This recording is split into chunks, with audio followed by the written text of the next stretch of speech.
नमस्कार, आप सभी का मैं सिमरन स्वागत करती हूं। और बात हमारे भारत देश की आज हो रही है, महिलाओं की सशक्तिकरण की बात हो रही है, आत्मनिर्भरता की हो रही है, स्वच्छता की हो रही है और साथ ही साथ कोरोना पे कंट्रोल करने की हो रही है।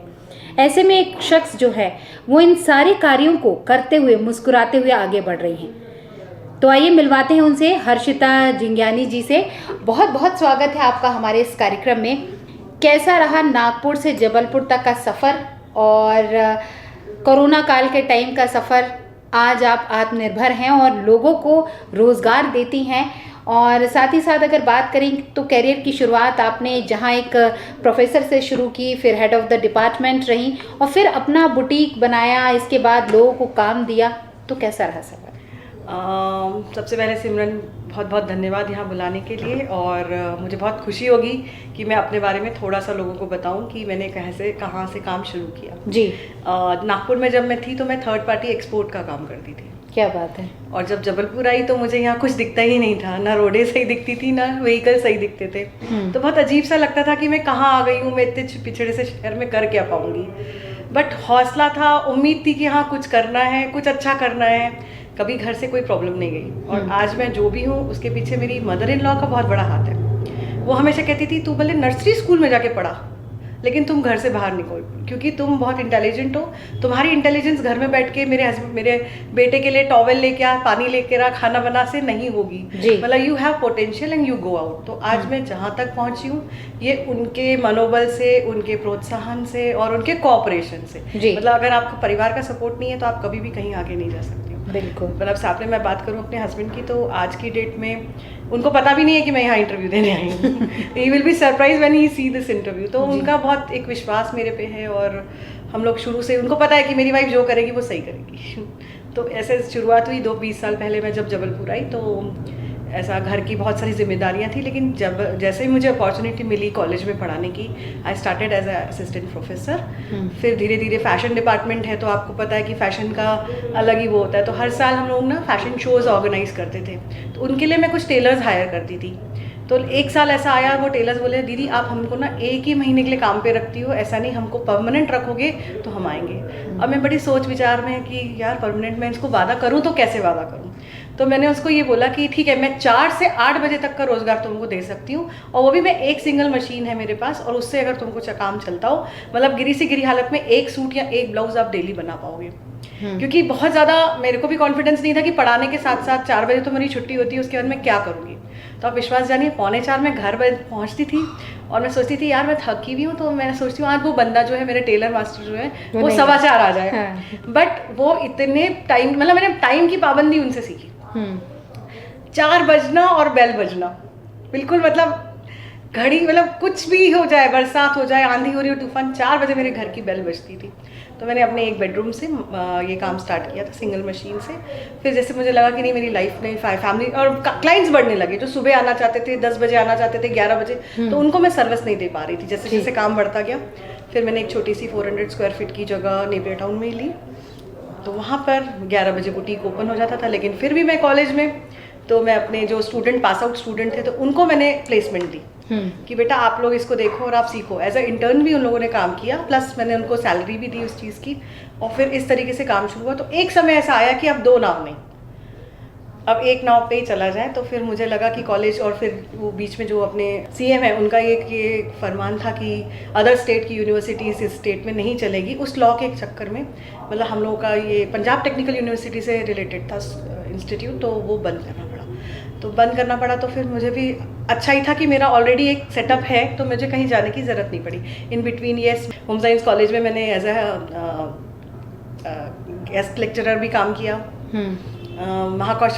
मानकुवर भाई कॉलेज में तो मेरे आज भी प्रोजेक्ट चलते हैं, विवेकानंद स्वरोजगार योजना के अंतर्गत आज भी मेरे प्रोजेक्ट्स चलते हैं। क्या बात है। मतलब सुलेखा मिश्रा मैडम है और जो वहाँ की प्रिंसिपल है, तो वहाँ पे जितनी भी फैशन ट्रेनिंग है, जूट मेकिंग ट्रेनिंग है, और मतलब फैशन का जो भी, मतलब सिलाई से लेके फैशन तक का, एम्ब्रॉयडरीज का जितने भी प्रोजेक्ट्स हैं, टाई एंड डाई का। इनफैक्ट हमने होम साइंस कॉलेज में एक यही स्वरोजगार योजना के अंतर्गत टी-शर्ट प्रिंटिंग का प्रोजेक्ट किया।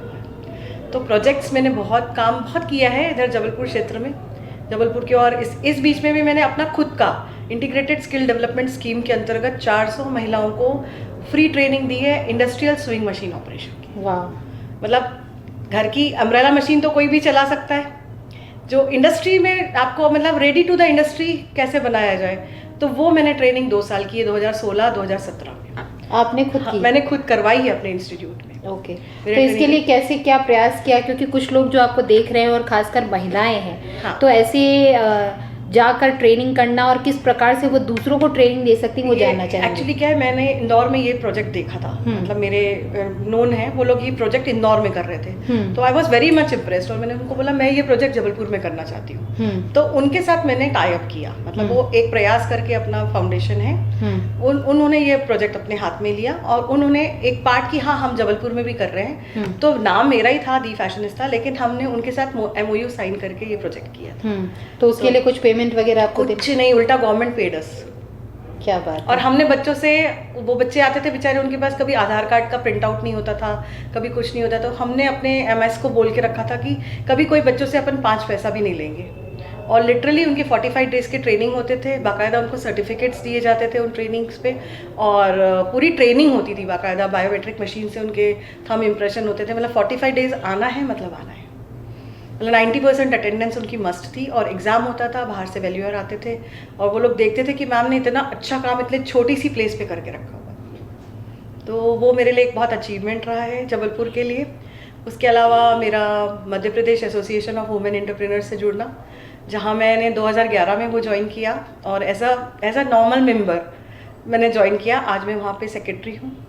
तो मिसेस भटनागर जो हमारी प्रेसिडेंट है, उनके साथ भी रह के मैंने बहुत कुछ सीखा है कि पॉलिसीज़ क्या होती है, जेंडर इक्वालिटी क्या होती है, वुमेंस, वर्किंग वुमेंस क्या होता है। अभी जो प्रोक्योरमेंट की बात है, जो महिला उद्यमियों को जितना वो ये प्रोक्योरमेंट होता था, उसमें जो उसके लिए मैम कितने सालों से लड़ाई लड़ रही थी मुझे पता ही नहीं था। अभी लास्ट ईयर जाके वो कंप्लीट हुआ कि 3% महिला उद्यमियों को वो मिलेगा प्रोक्योरमेंट, तो वो हमारे लिए कितना बड़ा अचीवमेंट है। तो ये सारी चीज़ें, MSME क्या है, पॉलिसीज़ क्या है, ये सारी चीज़ें जो हम जब मावे में आए हैं तो हम लोगों ने सीखा है। तो वो एक मेरा एक अलग ट्रांसफॉर्मेशन है, मतलब कहाँ मैं एक एकेडमिशियन थी और कहाँ मैंने यहाँ आके MSME के रूल्स रेगुलेशंस, लोन किसके लिए अप्लाई कैसे करना, लोन कैसे अचीव करना, कौन सी स्कीम में हम कहाँ जा सकते हैं, मेले कैसे लगा सकते हैं, मतलब ये सारा जो भी हमारा ग्रिलिंग और शार्पनिंग है वो हमने मावे से किया। हम चाहेंगे कि आपके साथ एक ऐसा ही प्रोग्राम हम बनाएं ताकि लोगों को बता सकें इन सारी जो रूल्स हैं, रेगुलेशंस हैं, खासकर MSME के बारे में अभी भी लोग कंफ्यूज्ड हैं, क्या है, कैसे तो कर पाएंगे। सबको, मतलब मेरे ये इस प्लेटफॉर्म से सबको गुजारिश है कि हमारा छोटा सा एक ऑफिस है Madhya Pradesh association of women entrepreneur का, नेपियर टाउन में ही।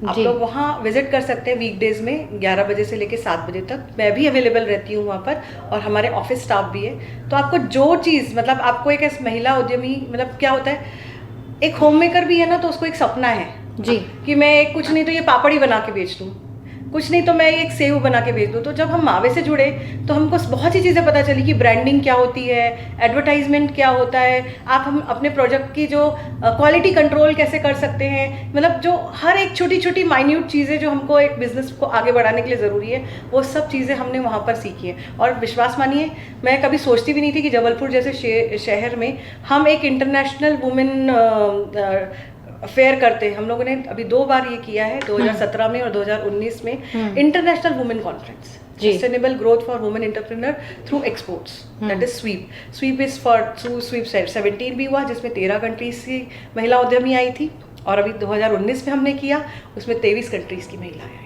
गर्व की बात है। मतलब मेरे को बहुत खुशी होती है कि मैं कोई संस्था से जुड़ी हूँ, तो वो एक, मतलब हम लोग जो प्रयास कर रहे हैं जबलपुर की महिलाओं को सशक्त बनाने का, मतलब एम्पावरमेंट, रियल एम्पावरमेंट अगर आपको देखना है तो वाकई आइए।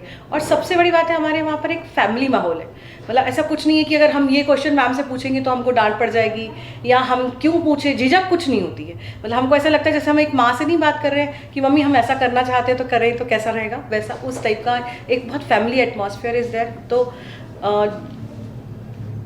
50% हो सकता है हमें काबिलियत हो, 50% जो हम लोग दिख रहे हैं ये आज मावे की देन है। क्या बात है। बात कोरोना की करें, 2020 जो रहा वो सबके लिए बड़ा कष्टदायी रहा, बहुत कुछ दे के गया, बहुत कुछ लेके गया। और कोरोना काल के टाइम पे आपका बुटीक तो बंद होगा और सही जितने कहें कि सारे शॉप्स बंद थे, बहुत कुछ चीज़ें जो थी थमी सी हुई थी, लॉकडाउन लगा हुआ था, ऐसे में आपने क्या किया? बहुत रिलेवेंट क्वेश्चन है। मेरे अंडर में कम से कम 8 महिलाएं काम करती हैं और 2-3 मास्टर हैं, मतलब 10-15 लोगों की टीम है ऑलमोस्ट। मतलब कुछ रेगुलर है, कुछ आते जाते वाले लोग हैं जी। आप विश्वास नहीं करेंगे, जिस दिन 24 या 21 तारीख को मेरे ख्याल से लॉकडाउन लगा था, उस दिन लॉकडाउन लगा, उसके 1 हफ्ते की मैंने सैलरी भेजी उनको। मतलब जिसके पास जीपे था उसके पास जीपे या फ़ोन पे से भेज दिया, और किसी किसी को मैंने बोला ऑफिस के नीचे आके जो छूट मिलती थी उस टाइम पे आके ले जाओ। 1 हफ्ता उन लोगों ने सैलरी ले ली, दूसरा हफ्ता उन लोगों ने सैलरी ले ली, तीसरे हफ्ते वो फूट के रोने लगे। उनका ये कहना था, मैडम हमको पता है आप ये बुटीक कैसे चलाते हो, आप ये कैसे मैनेज करते हो, और हम मतलब जो हम काम ही नहीं कर रहे, हम नाजायज़ तनख्वाह नहीं लेंगे आपसे। बड़ी बात है। मतलब आप सोचिए कि मतलब अब मैं सोचूं तो मैंने कहा लॉकडाउन है, पूरा लॉकडाउन है, नाजायज़ तनख्वाह नहीं लेंगे, काम कैसे चलेगा, घर कैसे चलाएंगे। तो शुरू के 15 दिन तो हमने क्या किया था, थोड़ा थोड़ा दुकानें खुली थी तो हमने इकट्ठा मास्क के लिए मटेरियल मंगवा लिए। मतलब 5,000 पीस, 10,000 पीस मैंने काट के उनको 50-50 मीटर कपड़ा दे दिया कि ये घर ले जाइए, ये सैंपल रेडी हो गए हैं, ये घर ले जाइए, आप लोग बैठ के मास्क बनाइए, आ सकते हो तो यहाँ देने आना, नहीं तो अपनी गली नुक्कड़ में ही भेज देना, 10-10, 15-15 रुपये का कुछ तो कमाओगे। तो एक वो उनको बहुत अपीलिंग लगा, लेकिन फिर भी मुझे ऐसा लगा कि नहीं वो इतना कारगर नहीं है, मास्क काफ़ी जमा हो गए। तो मैंने बोला करूँ तो करूँ क्या। फिर कुछ NGOs को, कुछ इधर NGOs को, कहीं ना कहीं मैं वो डिस्ट्रीब्यूट करती रही और मैंने सेल भी किए। मतलब ऐसा नहीं मैं बोलूँगी कि मैंने सिर्फ पूरे डिस्ट्रीब्यूट किए, क्योंकि उनकी तनख्वाह निकालना बहुत ज़रूरी होता था। फिर 1 हफ्ता 2 हफ्ता बीतने के बाद मुझे ऐसा समझ में आया कि PPE किट्स की बहुत डिमांड हो रही है जी। तो आप सोचेंगे मतलब that was a turning point, क्योंकि मैं बल्क में यूनिफॉर्म्स का काम तो कर ही रही थी, 2-3 सालों से बहुत रेगुलर कर रही थी, स्कूल कॉलेजेस के ड्रेसेस, एनुअल फंक्शन के ड्रेसेस। तो फिर मुझे ऐसा लगा कि क्यों ना PPE किट में हाथ आजमाया जाए। तो मैंने बैठ के पूरी गूगल की कि पॉलीप्रोपिलीन क्या होती है, कितना GSM होता है, GSM में क्या होता है, अगर ये लेमिनेटेड है तो लेमिनेटेड क्यों है, उसमें फिक्सिंग टेप, मतलब पूरा उसको 2 दिन बैठ के ग्रिल किया। फिर भी मन जाऊं, काम करूं, नहीं करूं, घर से निकलने मिलेगा, नहीं मिलेगा, मटेरियल कहाँ से मिलेगा, नहीं मटेरियल वगैरह सब मुझे पता था। आप विश्वास नहीं करेंगे, इतना लॉकडाउन था कि जो पहला रोल मेरा पॉलीप्रोपिलीन का आया है वो मैं और मेरे हस्बैंड कार में लेकर आए। मतलब स्टार्ट करना था तो वो होलसेल मार्केट से वो पूरा मटेरियल रोल के रोल, मतलब वो 150 किलो का रोल मैं और मेरे हस्बैंड कार में लेकर आए कि स्टार्ट करना है काम, इसको स्टार्ट करना है। फिर वो जो कारीगर है, पूरों को तो नहीं मैं बुला सकती, कोई तो वो वाले एरियाज़ में भी रहते थे जहाँ पे वो फैला था। तो मैं क्या करती थी, उनको 50 पीस, 200 पीस, 500 पीस, जितने पीस कट जाते वो उनको डिस्ट्रीब्यूशन के लिए नीचे बुलाती। वो उनको एक एक बंडल कि ये 100 पीस तुम्हारे, ये 200 पीस तुम्हारे, ये पैर के पंजे तुम्हारे, ये कैप तुम्हारी, इतने दिन में बनाना, इतने दिन में लेके आना। तो मतलब इतना सिस्टमेटिक चला काम की मतलब ये सब बनाया है। फिर इसको आपने भेजा कहाँ पर ये सेल आउट हुए? इनका बहुत डिमांड था मैम, जबलपुर में तो नहीं, मतलब क्योंकि जबलपुर में बहुत व्यापारी करने लगे थे। मतलब ऐसा काम करने लगे थे कि जो पॉलीथीन्स, जो ये पॉलीप्रोपिलीन हमारे ये पैकेजिंग के लिए यूज़ हो रही थी, वो पैकेजिंग के लिए नहीं मिल रही थी। जिनके पॉलीथीन बैग्स बनते हैं, फ्यूजिंग बैग्स, वो उनके लिए अवेलेबल नहीं थी, वो फ्यूजिंग बैग्स तक ले लिए थे उन्होंने। ऑरेंज तो ऑरेंज कलर, पीला तो पीला कलर, नीला तो नीला, मतलब ऐसा कोई कलर नहीं था जिसकी PPE किट नहीं बन रही थी। बट हम लोग एक स्टैंडर्ड से काम किए। इन बिटवीन मैंने अपना ISO रजिस्टर करवाया, GMP मतलब गुड मैन्युफैक्चरिंग वो करवाया, और सर्टिफिकेट ऑफ एक्सीलेंस, ये तीनों सर्टिफिकेट्स मैंने इन बिटवीन लिए। मतलब सोचिए कोविड है, लोग सोच रहे हैं कि हम अपने बिजनेसेस बंद करें या क्या करें, मैंने और रिस्क लेना शुरू किया और मैंने ये सारे सर्टिफिकेशंस लिए, ताकि अगर मेरी यूनिफॉर्म कंपनी भी है तो वो एक सर्टिफाइड कंपनी रहे, कि मतलब मैं कुछ फेक काम नहीं कर रही हूँ, कुछ गलत काम नहीं। तो मेरा काफ़ी कुछ ये जो भी जितना भी प्रोडक्शन हुआ, अप्रॉक्सीमेटली 5000 पीसेस उन दौरान। अभी तो डिमांड बहुत कम हो गई है और बहुत व्यापारियों ने रेट गिरा दिए हैं जी, बहुत ज़्यादा। वो चीज़ उसके वो अप टू मार्क है या नहीं है, क्योंकि क्या होता है, एक पढ़े लिखे काम करना और एक तीसरी पास काम करना, तीसरी पास जो है वो व्यापारी है, वो ये नहीं सोचेगा कि 36 इंच कटा है कि नहीं कटा है, तुम 34 ही मार दो। मतलब उनकी ये लैंग्वेज होती है कि तुम 34 पे ही कट कर दो, क्योंकि माल तो पैक होके जाना है और एक नहीं 1000 पीस होके जाना है। रोते हुए कौन आएगा 1000 में कि एक पैसे से। हम हर चीज़ सिस्टमेटिक, नहीं भैया 39 होना तो होना, मतलब बिल्कुल परफेक्ट। तो आज की डेट में मैंने जहाँ जहाँ सप्लाई दिया है, मेरे ऑर्डर्स रिपीट हुए हैं। मतलब कभी ऐसा नहीं कि आपका माल रिजेक्ट हुआ, कभी ऐसा नहीं हुआ है कि मतलब वो माल रिजेक्ट। तो ये मेरे को बहुत एक प्रेरणादायी लगा कि नहीं, अगर आपको काम करना है तो काम अच्छे से करिए, अच्छा काम कभी भी आपको काम आएगा। मतलब कोई चीटिंग मत करिए उसमें, कोई मतलब do your things with honesty, quality maintain रखिए और आपको हमेशा आपको कभी किसी के सामने शर्मिंदा नहीं होना पड़ेगा। मतलब छोटा सा लालच आपको कभी नहीं आना चाहिए कि मैं इसमें से 200 से जगह 250 पीस बना लूँ, कभी भी नहीं। और मेरे टेलर्स और कारीगर्स को भी यही सिखाया गया है कि अगर 2.25 से 2.5 मीटर कपड़ा लग रहा हो, लगा लेना, कभी नहीं दिक्कत होगी उसमें। 15 इंच का कपड़ा का वैल्यू मैं सहन कर लूँगी, मेरे प्रॉफिट में से निकल जाएगा, लेकिन कस्टमर जो मांग रहा है वो उसको दीजिए। बिल्कुल। आपके मास्क भी बड़े अट्रैक्टिव रहते थे। हाँ। मैं चाहूंगी कुछ दिखाए मास्क सैंपल। ये जो था, ये वो भी कारीगर एक है कि मैं बैठे की तनख्वाह नहीं लूँगा, तो वो एम्ब्रॉयडरी में बहुत महारत है। मतलब आप कभी जब आएंगे तो मैं उसकी एक एक कलाकारी आपको दिखाऊंगी जी। तो ये तो थोड़े से छोटे से सैंपल है जो मैं उसके लेकर आई थी। मतलब बहुत ज़्यादा तो नहीं, फ्लोरल काम किया हुआ है। बाकी वो बहुत अच्छे मोटिव्स और बर्ड्स, चिड़िया बहुत प्यारी प्यारी बनाता है। तो ये एक मेरा इकलौता कारीगर है। ये मास्क एक पूरा एम्ब्रॉयडरी के बाद कितने का? मैं तो 100-125 में सेल करती हूँ जी। और बिल्कुल 100% कॉटन है, होम बेस्ड है, कोई उसका कलर नहीं जाएगा, कभी कुछ नहीं जाएगा, एंड वेरी कंफर्टेबल, क्योंकि ये बाहर गए हैं मेरे मास्क, मतलब कनाडा, यूएसए, यूके, तो वहाँ पे मेरे जो क्लाइंट्स हैं उन लोगों ने बहुत पसंद किए हैं। क्यों? क्योंकि ये मतलब आपको बहुत मतलब स्किन सूदिंग है। मतलब आपको कहीं से रैशेस नहीं आते, और मतलब है प्रोटेक्शन है, लेकिन उसके बाद ना कभी आपको ऐसा एक्स्ट्रा नहीं लगता कि कुछ हमने लादा हुआ है अपने। तो एक इसकी ये खासियत है। और फिर आजकल तो लोग बिल्कुल डिमांड में है कि दुल्हन है तो बिल्कुल वैसा मैचिंग चाहिए ड्रेस के जैसा, और ड्रेस का कपड़ा बचता है तो मैडम मास्क बना दीजिए। ये बताइए कि अभी क्योंकि महिलाएं जो है महिला उद्यमी बनने की कोशिश कर रही हैं, अब लॉकडाउन को देख लिया है लोगों ने, तो सर्विस तो कम लेकिन घर पे बैठ के कुछ एक्स्ट्रा करने की कोशिश कर रही हैं। बहुत स्कोप है जी, बहुत स्कोप। और आजकल ऑनलाइन जो है बहुत सारे अच्छा कोर्सेस हैं। बहुत नहीं, इवन व्यापार भी है जी। मतलब मैं अभी आज की जनरेशन को ये बिल्कुल नेक सलाह दूंगी कि जैसे सपोज कोई क्रोशिया में पारंगत है, मतलब कोई क्रोशिया बोले तो क्या आर्ट है, घर में बैठे बैठे यूं यूं यूं करते, मतलब हम लोग ऐसा सोचते हैं, लेकिन आपको पता है आज क्रोशिया की डिमांड कितनी है। मतलब आप इट्सी जैसे छोटे छोटे प्लेटफॉर्म्स देखिए जहाँ पर जो होममेड और यूनिक चीज़ों की डिमांड बहुत चल रही है। मतलब आप अगर क्रोशिया का एक बनियान लेने जाएंगे तो वो 1000 रुपये का है, और अभी हमको घर में कोई बना के जैकेट भी दे दे तो बोलेंगे हाँ रखा रहे, कहीं ना कहीं काम है। तो ये चीज़ है कि अभी जो यह आर्ट है, इनफैक्ट जो अभी जो पेंटिंग्स करते हैं तो हैंड पेंटिंग के पर्सेज हो गए, या जो आप एम्ब्रॉयडरी करते हैं इकत वाली जैसे चीज़ें हो गई, बैग्स हो गए, पाउचेस हो गए। मैंने अभी मैम के सामने आपको बताया ना कि हम अपनी एक चिंदी भी नहीं फेंकते हैं, सस्टेनेबिलिटी पे बिलीव करते हैं। तो मेरे यहाँ जितना भी कपड़ा बचता है, तो जो हम देखते हैं उसमें जितना भी बड़ा पाउच, छोटा पाउच, या रैप करने के आपको ढकने के नकाब, वो सब, या अभी तो मास्क भी बन रहे हैं उसमें से, तो हम कभी कुछ फेंकते नहीं। उसके बाद भी जो कतरन बचती है, आप विश्वास नहीं करेंगे, हम वो बोरा भर के उस लोगों को दे के आते हैं जो रोड साइड कुत्ते बैठते हैं ना, उनके लिए वो बोरे में भर के वो लोग सिल देते हैं। तो हम फेंकते कुछ भी नहीं है जी।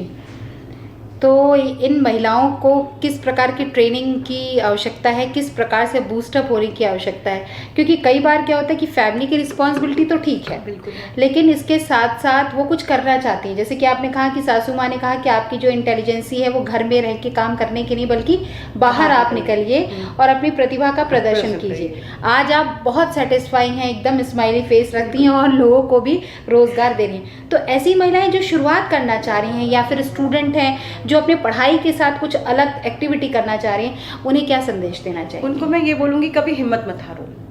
मतलब आपको मैंने जब भी मैं अनकोर बाई कॉलेज में अपने ट्रेनिंग्स लेती थी तो मैं बच्चों को यही बोलती थी, आप क्या बोलते हो कि पैसा होना चाहिए तभी बिजनेस होता है? बिजनेस के लिए पैसे की ज़रूरत नहीं होती है, आपका दिमाग होना चाहिए। तो वो कहती थी कैसे? जब मैंने टाई एंड डाई के वर्कशॉप्स लिए तो मैंने बोला बेटा, जब हमने कॉस्टिंग निकाली कि एक दुपट्टे में सब कुछ मिला के 60 रुपये लगता है और मेहनत लगती है, शाम को अगर वो दुपट्टा बिक जाता है तो आपके हाथ में 120 रुपये आ जाते हैं।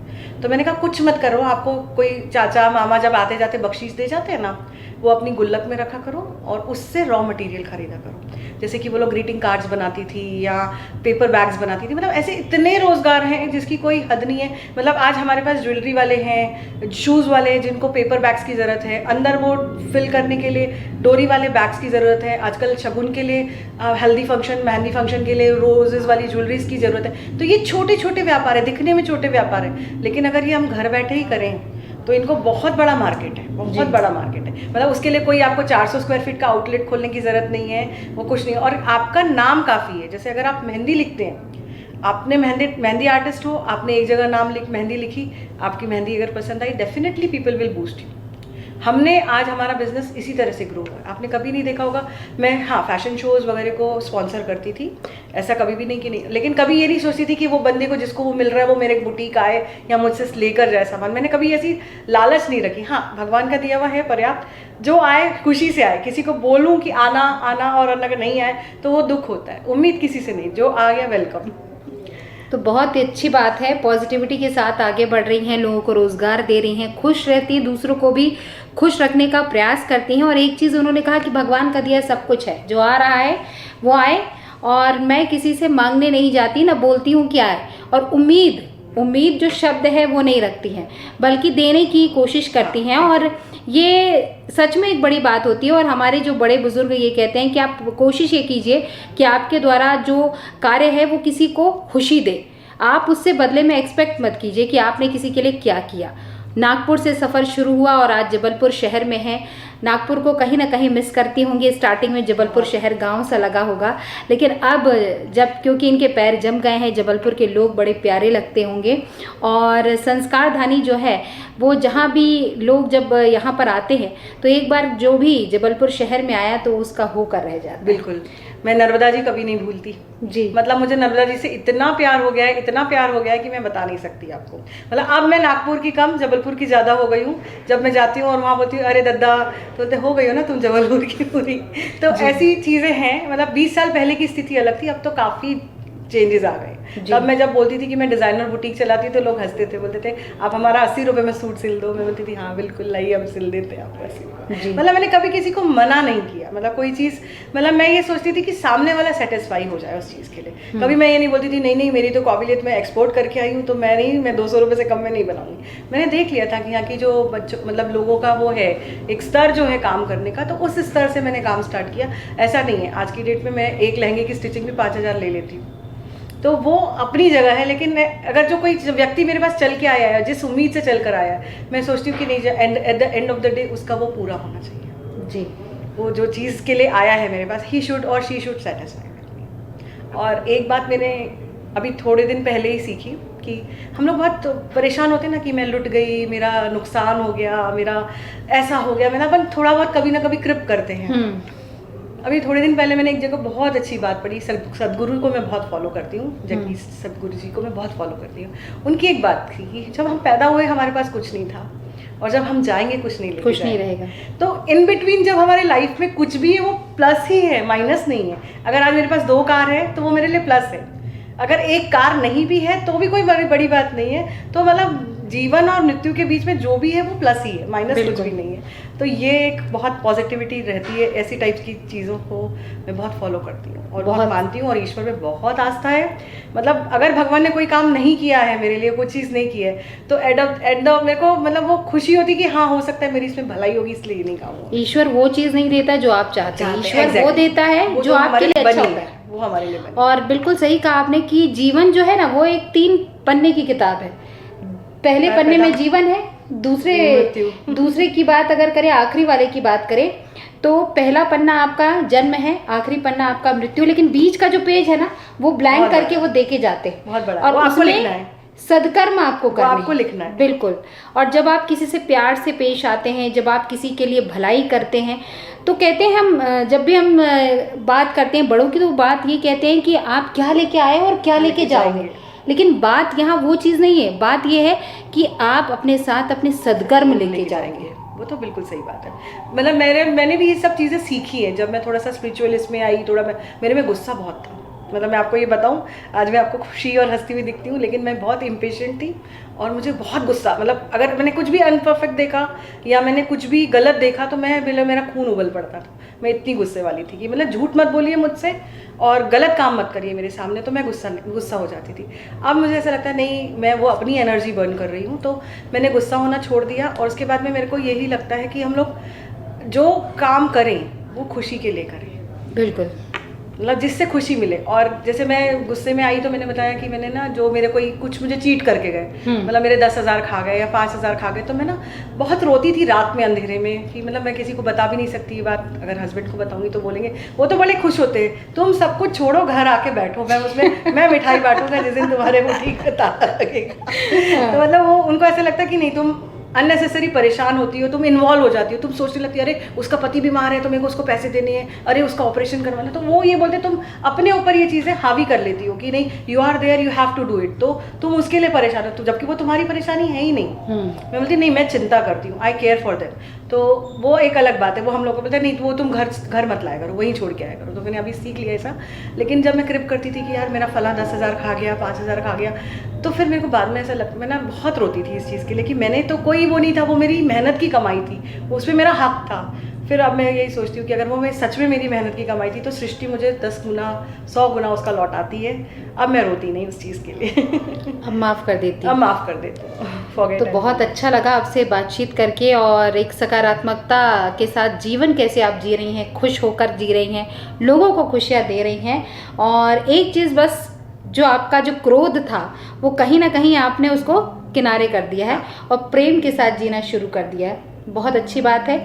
आप यूं ही दिन प्रतिदिन आगे बढ़ते जाएं, कि जैसे जैसे अपनी एज बढ़ती है ना जी, तो शांति आती जाती है। मतलब अपन समझने की कोशिश करते जाते हैं चीज़ों को कि ये था तो गलत था, ऐसा नहीं बोलना चाहिए था, या बोलना चाहिए। मैच्योरिटी आती जाती है और उसका बहुत सारा श्रेय जो मैं स्पिरिचुअल गुरुज को फॉलो करती हूँ, मैं शिवयोग फॉलो करती हूँ, बाबा शिवानंद मेरे गुरु हैं, स्वामी परमहंस रामकृष्ण परमहंस मेरे गुरु हैं, तो मैं इनको पढ़ती हूँ, इनको फॉलो करती हूँ। तो मुझे बहुत अभी काफ़ी कुछ चेंजेस है। मतलब मैं ये हर्षिता जो यहाँ बैठी है, शायद अब मैं ये बोलूँगी कि बहुत कुछ उन्हीं की देन है। तो हर्षिता हमेशा हर्ष के साथ रहती हैं और खुशियाँ बांटती रहती हैं। बहुत बहुत धन्यवाद आपका हमसे बातचीत करने के लिए, इतनी सारी महत्वपूर्ण जानकारी देने के लिए। और आगे भी हम सोचेंगे कि आपसे हम बहुत सारा इंटरेक्ट करें, बहुत सारे नियम जो महिला उद्यमी बनने के लिए हैं उनके बारे में डिस्कस करें। बहुत बहुत धन्यवाद। Thank you so much.